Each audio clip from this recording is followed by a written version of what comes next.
Roadblock in their schedule halfway through the season, but they are always off to a good start. And I feel like that's a team that's missing pieces going forward, or not like going forward, but like it's clear that they are missing key pieces that prevent them from going forward. They currently have 6 commits. They are fifth in the SEC in the 2027 class. 18th overall, though. That's pretty good.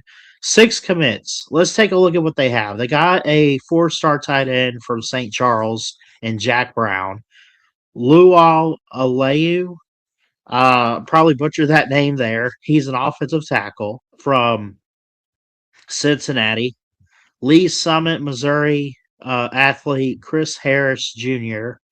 is a 3-star. Braylon Warren from Omaha, Nebraska, shout out to Nate, is a 3-star quarterback. So they're going a couple different places here. They even got some guys from Illinois, East St. Louis and Freeburg, Illinois. They got Jabari Lofton, a safety, and a punter, and Dane Olmstead from Freeburg. Not to be confused with Leonard Skinner's Freebird, one of the best songs out there, by the way. But Missouri, I think, could be an interesting team to watch this recruiting cycle. Watch them going forward as we get to December later in the year and stuff. I think, what's so cool is I feel like we should get rid of the second signing period. I'll say that. And I think we should just keep it in December. I think having it during the football season, right before we kick off bowl season, but after the conference title games and stuff. Some people might say, well, that screws with it. I think it's great because imagine this. Think about a team like Missouri. Think about Eli Drinkwitz. You could even look over at Kirby Smart in Georgia or Texas A&M or uh, I say Georgia. I know they're already at the top of the SEC, but think about these middle of the road teams like the occasional South Carolina, Missouri, Auburn, LSU type. I mean, LSU's got Lane Kiffin now, right? Ole Miss, Pete Golding at head coach. We still got to see it. Their schedule, I haven't really done a preview on them this offseason, but to get a quarterback, to get a safety, and to build.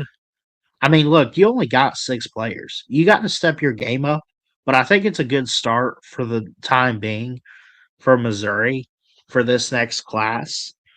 But if you think about a team like Missouri going into 2026 as the season kicks off, if their record's good, there's going to be some commitments that they might be able to pick up or flip throughout the season going into the signing period later in December. So, and again, I haven't looked at the schedule. I'm actually fixing to pull it up. But like they play at Kansas. Big border showdown, right? But they play Troy, they go to Mississippi State. What if they beat Florida at home? What if they beat Texas A&M in an upset? That's a home game on October 10th. At Ole Miss, at Arkansas, Texas at home, at Georgia. Doubt it. The schedule's so easy for them. I'm not trying to rip on it. I'm just saying at the same time, for Missouri, if recruits look at how you perform and if you're a competitive team and that's why they want to go play for you, Missouri has an opportunity this season in 2026 to boost their recruiting game. Eli Drinkwitz is a hell of a coach. He's got good talent too.